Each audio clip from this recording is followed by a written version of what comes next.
Hi friends, இன்றைக்கி நம்ம பார்க்க போகிற சப்ஜெக்ட் வந்து கம்பெனியில். இன்றைக்கான டாபிக் வந்து டைப்ஸ் ஆஃப் கம்பெனி. ஸோ இன்றைக்கி வீடியோக்குள்ளே போகலாம்.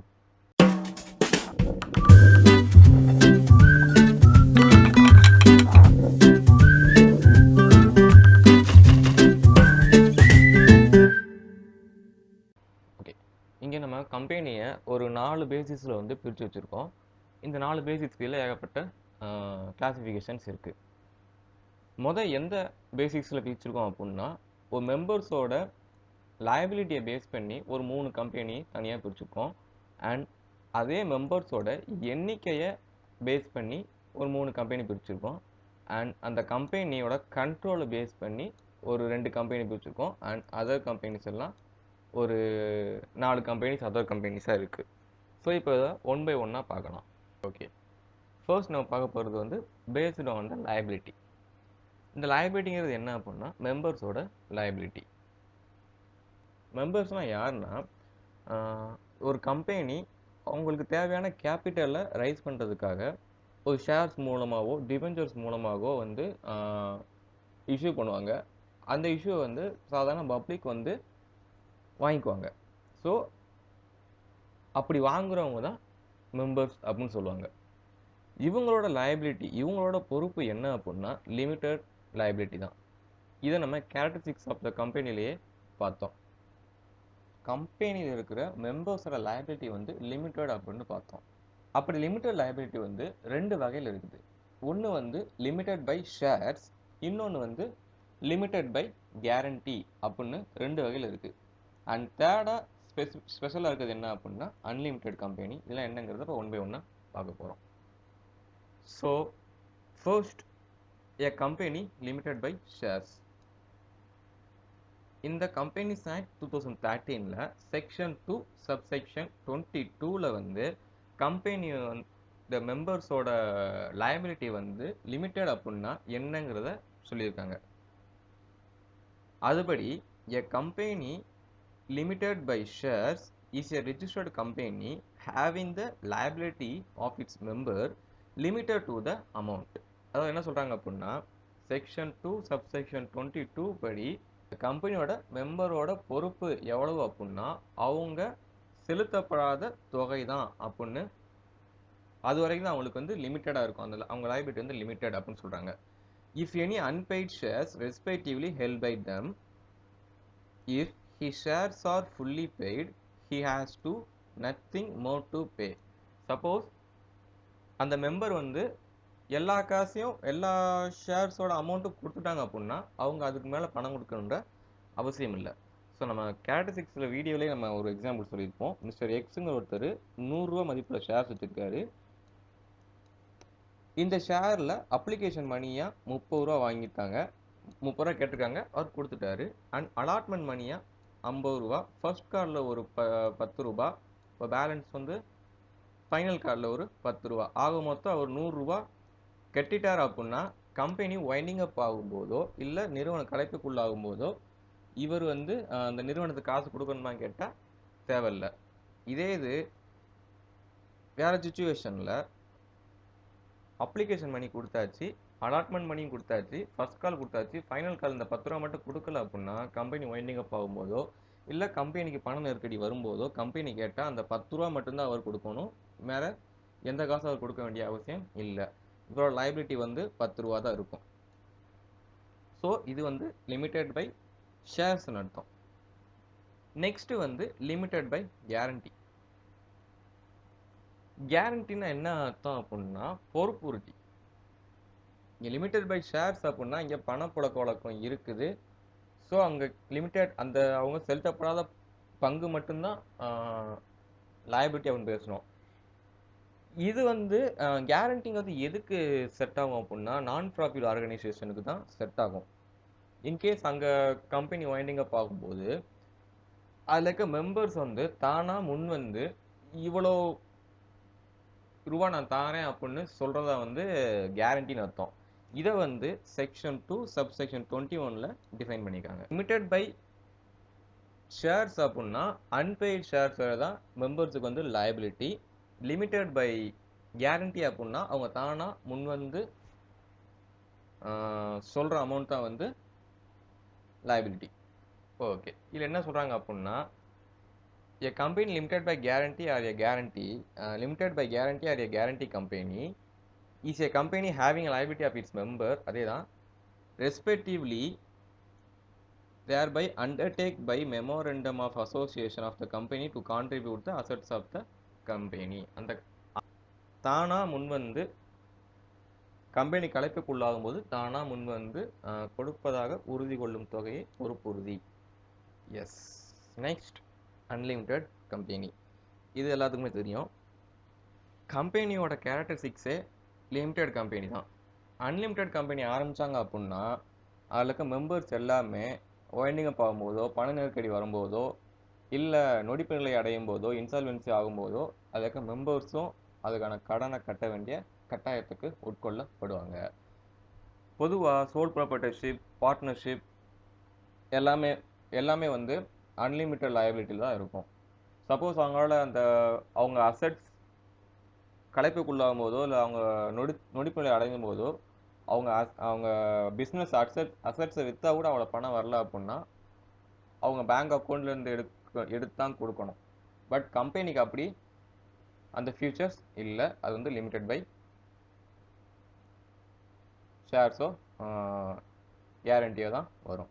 ஸோ அண்டர் செக்ஷன் 2 சப்செக்ஷன் 92 படி a company is an unlimited company not having limited on the liability of its member. இதுதான் முக்கியமான point. not having the liability of its limited on its liability of its member. Okay, next வந்து first the basis of the liability over limited by shares அப்படின்னா unpaid amount தான் அவங்களோட liability. limited by guarantee அப்படின்னா contribute the memorandum of association contribute the assets, அதாவது அந்த assets contribute பண்ணுற விதமாக அவங்க முன் வந்து வாக்குறுதி கொடுக்குற தொகை. அன்லிமிட்டெட் கம்பெனி அப்படின்னா nothing limited to the liability of its member. liability limited liability இல்லை அப்படின்னா அதோட பேர் வந்து அன்லிமிட்டெட் லைபிலிட்டி. நெக்ஸ்ட் முக்கியமானது வந்து ஆன் த பேசிஸ் ஆஃப் மெம்பர்ஸோட எண்ணிக்கையை பொறுத்து 3 கம்பெனியாக பிரிச்சிருக்காங்க. ஒன்று வந்து 1% company and private company and the public company. 1% கம்பெனிக்கு அது ஒரு பெரிய டாபிக். அது எப்படி இன்கார்பரேஷன் பண்ணணும், என்னென்ன செக்ஷன்ஸ் இருக்குது, என்னென்ன ஃபார்ம்ஸ்லாம் இருக்குங்கிறத நம்ம வந்து செப்பரேட் வீடியோவில் பார்க்கலாம். இப்போ நம்ம மெம்பர்ஸ் அந்த பேஸ் ஆஃப் மெம்பர்ஸில் பார்க்க போகிறது வந்து private company and public company ரெண்டு மட்டும் தான் இந்த வீடியோவில் பார்க்க போகிறோம். ஓகே, அந்த பேசிஸ் ஆஃப் மெம்பர்ஸில் ஃபர்ஸ்ட் ப்ரைவேட் கம்பெனினா என்னங்கிறத பார்க்கலாம். செக்ஷன் 2 சப்செக்ஷன் 68 அண்ட் ஒரு ஆக்ட் எடுத்துட்டோம் அப்படின்னா அதோட செக்ஷன் 1ல் என்ன சொல்லிப்பாங்க அப்படின்னா அந்த ஆக்டுக்கு என்ன பேர், அது எப்போ அந்த நாட்டில் இம்போஸ் ஆயிடுச்சு அண்டு எதுவரைய அது எக்ஸ்டெண்ட் ஆகும், ஹோல் இந்தியாவை எக்ஸ்டெண்ட் ஆகுமா இல்லை ஜம்மு அண்ட் காஷ்மீர் விடுவோமா அப்படிங்கிறத சொல்கிறத வந்து செக்ஷன் 1. செக்ஷன் 2 பொறுத்தளவுக்கு டெஃபினிஷன். இந்த அடுத்து வரப்போகிற செக்ஷன்ஸ் எல்லாத்துக்குமே ஒரு டேம் யூஸ் பண்ணிப்பாங்க. அந்த டேமை வந்து விளக்குறதா வந்து செக்ஷன் 2. அதுக்குள்ளே இருக்கிற அந்த சப்செக்ஷன் சொல்கிறது வந்து அதுக்குள்ளே இருக்கிற உட்பிரிவுகள் அப்படின்னு சொல்லலாம். ஸோ இது வந்து அடுத்து நம்ம செக்ஷன் வைஸாக போவோம், அப்போ நம்ம கொஞ்சம் டீட்டெயிலாக பார்க்கலாம். ஸோ இப்போ come to this point 2 subsection 68 section 2 subsection 68 என்ன சொல்கிறாங்க அப்படின்னா, ஒரு கம்பெனியாக இருக்கணும் அப்படின்னா அவங்க ஆர்டிகல்ஸ் ஆஃப் அசோசியேஷன் படி restricted to the right to the transfer of ஷேர்ஸை வந்து ட்ரான்ஸ்ஃபர் பண்ண முடியாது. And the number of member 200க்கு எக்ஸீடாக இருக்கக்கூடாது அப்படின்னு சொல்லியிருக்காங்க. இது 2 பாயிண்ட் கொடுத்துருக்காங்க இந்த டெஃபினிஷனில். ஸோ நம்ம டீட்டெயிலாக பார்க்கலாம். ஒரு ப்ரைவேட் கம்பெனி ஆரம்பிக்கணும் அப்படின்னா அவங்களுக்கு மினிமம் பர்சன்ஸ் வந்து 2 பேர் தேவை அண்ட் மேக்ஸிமம் பர்சன்ஸ் வந்து 200 பேர் தேவை. 1956ஆம் ஆண்டு சட்டம், இதுக்கு முன்னாடி 1956 ஆக்ட் படி ஒரு ப்ரைவேட் கம்பெனி இன்கார்பரேட் பண்ணணும் அப்படின்னா மேக்ஸிமம் வந்து 50 பேர் இருந்தால் போதும் அப்படின்னாங்க. இப்போ 2013ஆம் ஆண்டு சட்டத்துப்படி 200 பேர் மேக்ஸிமமாக இருக்கலாம் அப்படின்னு சொல்லியிருக்காங்க. ஸோ மினிமம் மெம்பர் வந்து ஒரு கம்பெனி இன்கார்பரேட் பண்ணணும்னா 2 பேர் தேவை, மேக்ஸிமம் வந்து 200 பேர் தேவை. 200 பேருக்கு மேலே போச்சுன்னா அது வந்து பப்ளிக் கம்பெனி. அண்ட் ஒரு கம்பெனி இன்கார்பரேட் பண்ணும்போது அந்த நேம் வந்து முக்கியம், அது வந்து யூனிக்காக இருக்கணும். அப்படி யூனிக்காக இருக்கிற நேமுக்கு வந்து கடைசியாக முடியும் போது ப்ரைவேட் லிமிடெட் அப்படின்னு முடியணும். ப்ரைவேட் லிமிடெட் அப்படின்னு இந்த கம்பெனியோட பேர் முடியணும். ப்ரைவேட் கம்பெனி இன்கார்பரேட் பண்ணோம் அப்படின்னா மொதல் குவாலிஃபிகேஷன் மினிமம் நம்பர் வந்து 2, மேக்ஸிமம் நம்பர் வந்து 200. அந்த பேர் வந்து ப்ரைவேட் லிமிடெட் கம்பெனி அப்படின்னு முடியணும். ஓகே, நெக்ஸ்ட் முக்கியமான பாயிண்ட் வந்து இந்த மெம்பர்ஸோட இதில் இருக்க மெம்பர்ஸ் வந்து ஷேர்ஸை வந்து ட்ரான்ஸ்ஃபர் பண்ண முடியாது. ஸோ இதுதான் வந்து ப்ரைவேட் கம்பெனி. இது வந்து மினிமம் பெய்டப் கேபிட்டல் வந்து 1 லட்சத்துக்கு மேலே இருக்கும்னு 1956ஆம் ஆண்டு சட்டம் சொல்லுது. பட் இப்போ 2015ஆம் ஆண்டு திருத்த சட்டப்படி இவ்வளோதான் மினிமம் பெய்டப் கேபிட்டல் இருக்கணுங்கிறது எந்த வித அவசியம் இல்லை அப்படின்னு சொல்லியிருக்காங்க. ஸோ இதுதான் ப்ரைவேட் கம்பெனி. நெக்ஸ்ட் வந்து பப்ளிக் கம்பெனி. பப்ளிக் கம்பெனி வந்து செக்ஷன் 2 சப்செக்ஷன் 71 வந்து டிஃபைன் பண்ணியிருக்காங்க. பப்ளிக் கம்பெனியாக இருக்கணும்னா கண்டிஷன் என்ன அப்படின்னா ப்ரைவேட் கம்பெனியாக இருக்கக்கூடாது. ப்ரைவேட் கம்பெனி இருக்கக்கூடாது மீன்ஸ் எப்படின்னா மினிமம் ப்ரைவேட் கம்பெனியில் வந்து மினிமம் வந்து 2 ப்ரைவேட் கம்பெனியில், பப்ளிக் கம்பெனியில் வந்து மினிமம் வந்து 7 அண்ட் மேக்ஸிமம் வந்து ப்ரைவேட் கம்பெனியில் வந்து 200 இதில் வந்து அன்லிமிட்டெட் எவ்வளோ வேணுனாலும் இருக்கலாம். ஸோ ஒரு பப்ளிக் கம்பெனி ஆரம்பிக்கணும் அப்படின்னா மினிமம் நம்பர் வந்து 7 இருக்கணும் அண்ட் மேக்ஸிமம் ஆஃப் நம்பர் வந்து கணக்கில் கிடையாது, எவ்வளோ வேணுனாலும் இருந்துக்கலாம். அண்ட் இதில் இருக்க மெம்பர்ஸ் வந்து ஷேர்ஸை ட்ரான்ஸ்ஃபர் பண்ணோம் அப்படின்னா ஏஓஏ ஆர்டிகல்ஸ் ஆஃப் அசோசியேஷனில் வந்து பர்மிஷன் கொடுத்துருந்தா மட்டும்தான் இந்த ஷேர்ஸை வந்து ட்ரான்ஸ்ஃபர் பண்ண முடியும். நம்ம போன கேட்டகரிஸில் பார்த்தோம், செக்ஷன் 44 படி ஷேர்ஸுங்கிறது வந்து மூவல் ப்ராப்பர்ட்டின்னு பார்த்தோம். அந்த மூவல் ப்ராப்பர்ட்டியை வந்து அந்த கம்பெனியோட ஆர்டிகல்ஸ் ஆஃப் அசோசியேஷனில் பெர்மிஷன் கொடுத்துருந்தாங்க அப்படின்னா பப்ளிக் கம்பெனி மட்டும் ஷேர்ஸை வந்து மற்றவங்கள்ட்ட மாற்றிக்கலாம். அண்ட் பப்ளிக் கம்பெனி வந்து பொதுமக்கள்கிட்ட வந்து ஷேர்ஸோ டிபெஞ்சர்ஸோ இஷ்யூ பண்ணலாம். ப்ரைவேட் கம்பெனி வந்து ஷேர்ஸ் டிபெஞ்சர்ஸை வந்து இஷ்யூ பண்ண முடியாது. ஓகே, இது வந்து பப்ளிக் கம்பெனி. ஸோ பப்ளிக் கம்பெனினா மினிமம் 7 மெம்பர்ஸ் இருக்கணும், மேக்ஸிமம் அன்லிமிட்டெட் எவ்வளோ வேணாலும் இருக்கலாம். ஏஓஏல பர்மிஷன் கொடுத்துருந்தா ஷேர்ஸ் வந்து அடுத்தவங்களுக்கு ட்ரான்ஸ்ஃபர் பண்ணலாம். அண்ட் முக்கியமானது வந்து ஷேர்ஸ் அண்ட் டிபெஞ்சர்ஸை பப்ளிக் ஃப்ரீ டு இஷ்யூ, எந்தவித ரெஃப்யூஷன்ஸும் கிடையாது. ப்ரைவேட் கம்பெனிக்கு அது ஒரு ரெக்டிஷன்ஸ் அதுக்கு ஒரு தடபாடு இருக்குது. Okay, done. Liability over, members over. Next வந்து கண்ட்ரோலை பொறுத்தளவுக்கு holding company and subsidiary company அப்படின்னு இருக்கு. ஹோல்டிங் கம்பெனினா என்ன அப்படின்னா ஹோல்டிங் கம்பெனியை பார்த்துருவோம். ஹோல்டிங் கம்பெனினா என்ன அப்படின்னா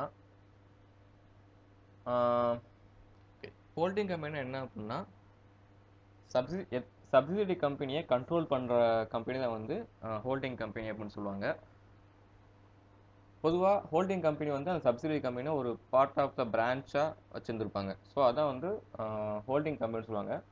சப்சிடரி கம்பெனிங்கிறது வந்து சாரி இது ஃப்ரீ வெர்ஷன், ஸோ 10 நிமிஷம் தான் ரெக்கார்ட் பண்ணும்.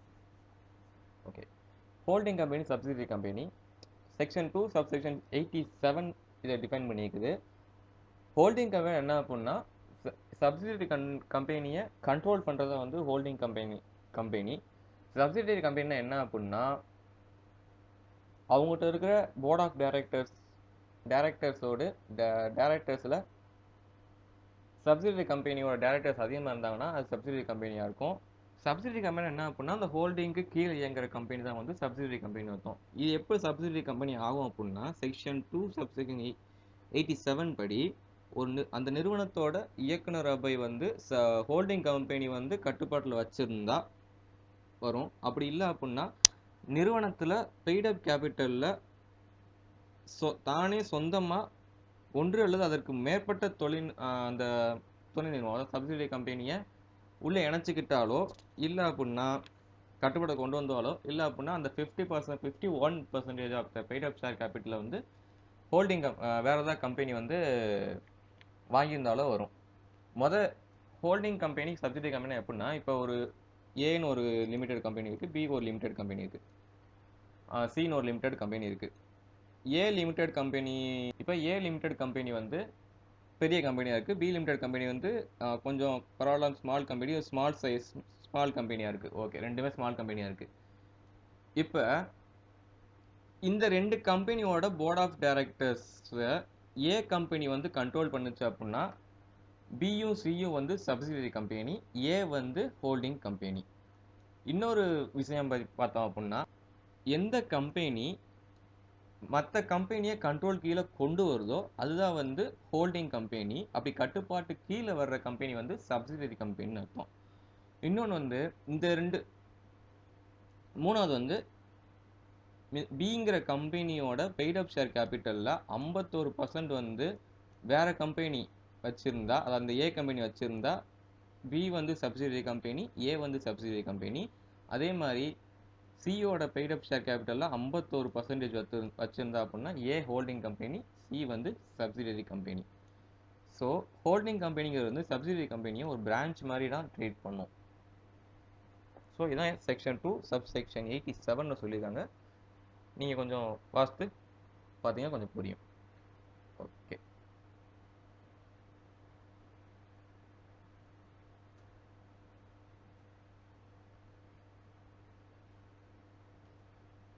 ஓகே. இப்போ வந்து கண்ட்ரோலும் முடிஞ்சிச்சு. ஓவர்வியூவாகவே பார்த்துடலாம். அதர் கம்பெனிஸை பொறுத்தளவுக்கு கொஞ்சம் ஓவர்வியூவாக பார்த்துடலாம். சார்ட்டர்ட் கம்பெனி, அதாவது பட்டய நிறுவனம் அப்படின்னு சொல்லுவாங்க. அது என்ன அப்படின்னா, ஆங்கில கிழக்கிந்திய கம்பெனி அந்த பழைய காலத்தில் உருவான போது இந்த பட்டய சாசனத்துப்படி உருவானதா வந்து சார்ட்டர்ட் கம்பெனி அப்படிவாங்க. பட்டய நிறுவனம் அப்படின்னு தமிழில் அப்படின்னு நினைக்கிறேன், சரியா தெரியல. சார்ட்டர்ட் கம்பெனி அப்படின்னா அதான். இதுக்கு எடுத்துக்காட்டு வந்து ஆங்கில கிழக்கிந்திய கம்பெனி சொல்லலாம். ஸ்டாச்சுட்டரி கம்பெனினா என்ன அப்படின்னா, பாராளுமன்றத்தில் இதுக்குன்னே ஒரு சட்டத்தை உருவாக்கி அதுக்கு தனியாக அமைச்சரவை வச்சு ஒரு கம்பெனி இன்கார்பரேட் ஆச்சு அப்படின்னா அது ஸ்டாச்சுட்டரி கம்பெனின்னு அர்த்தம். ஸ்டாச்சுட்டரி கம்பெனின்னு வரும்போது பாடி ஆஃப் கார்பரேட்னு ஒரு டாபிக் இருக்குது. அதை பற்றி ப்ரீஃபாக சின்னதாக பார்ப்போம். அதை பற்றி ஒரு டீட்டெயில் வந்து 1% கம்பெனி பார்க்கும்போது பார்க்கலாம். பாடி ஆஃப் கார்பரேட்னு என்ன அப்படின்னா, கம்பெனியோட ஃபியூச்சர்ஸ் இருக்கும், பட் கம்பெனியாக இருக்காது. ஃபார் எக்ஸாம்பிள் வந்து ஐசிஐ, சிஐஎம்ஏ, அது எல்லாமே வந்து பாடி ஆஃப் கார்பரேட் தான் சொல்லுவாங்க. ஸோ இதான் வந்து பாடி ஆஃப் கார்பரேட் சொல்லுவாங்க. ஸோ இங்கே ஸ்டாச்சுட்டரி கம்பெனினா என்ன அப்படின்னா, பாராளுமன்றத்தில் இதுக்குன்னே ஒரு சட்டத்தை உருவாக்கி அதுக்கு ஒரு அமைச்சரவை இருக்கும், சட்டமுறை நிறுவனம் அப்படின்னு தமிழில். ஸோ இதுதான் ஸ்டாச்சுட்டரி கம்பெனி. லைசன்ஸ்டு கம்பெனினா என்ன அப்படின்னா, செக்ஷன் 8 கீழே பதிலாக லைசன்ஸ் கம்பெனி வரும். கவர்மெண்ட்டை லைசன்ஸ் வாங்கி பண்ணுற இன்கார்பரேட் ஆகிற லைசன்ஸ். ஃபார் எக்ஸாம்பிள் வந்து science institute, art institute, religions, அந்த மாதிரி வர்ற கம்பெனிஸாக வந்து லைசன்ஸ்டு கம்பெனி சொல்லுவாங்க. அண்ட் ஃபாரின் கம்பெனியை பொறுத்தளவுக்கு வந்து ஃபாரின் கம்பெனி என்ன அப்படின்னா, செக்ஷன் 2 சப்செக்ஷன் 42 வந்து இதை டிஃபைன் பண்ணிக்காங்க. செக்ஷன் 2 சப்செக்ஷன் 42 வந்து டிஃபைன் பண்ணியிருக்காங்க. என்ன அப்படின்னா, ஃபாரின் கம்பெனியை பொறுத்தளவுக்கு வேற நாட்டில் இன்கார்பரேட் ஆகி இந்தியாவில் செயல்பட்டு இருக்கிற கம்பெனி தான் வந்து ஃபாரின் கம்பெனின்னு அர்த்தம். வேற நாட்டில் இப்போ ஒரு அமெரிக்காவில் ஒரு கம்பெனி இருக்கு, அமெரிக்காவில் இந்த கம்பெனி இன்கார்பரேட் ஆகுது. அமெரிக்காவில் வந்து ஐங்கிற கம்பெனி வந்து இன்கார்பரேட் ஆகுது. பட் அந்த ஐ கம்பெனி வந்து இந்தியாவில் வரும்போது இந்தியாவில் செயல்படுது அப்படின்னா அது வந்து ஃபாரின் கம்பெனின்னு அர்த்தம். இப்போ எந்த ஆக்டை ஃபாலோ பண்ணுவாங்க அப்படின்னா, கம்பெனியில் தான் இங்கே இந்தியா கம்பெனியில் தான் இங்கே ஃபாலோ பண்ணுவாங்க. வெளிநாட்டில் பதிவு செய்யப்பட்டு உள்நாட்டில், அதாவது இந்தியாவில் செயல்படுற கம்பெனி தான் வந்து ஃபாரின் கம்பெனி. ஸோ கம்பெனியை வந்து ஒரு 4 கிளாசிஃபிகேஷனாக பிரிச்சிருக்கோம். அந்த base of liability, member, control and other company 4 கேட்டகரியாக பிரிச்சிருக்கோம். This is classifications of company. So அடுத்த வீடியோவில் பார்க்கலாம்.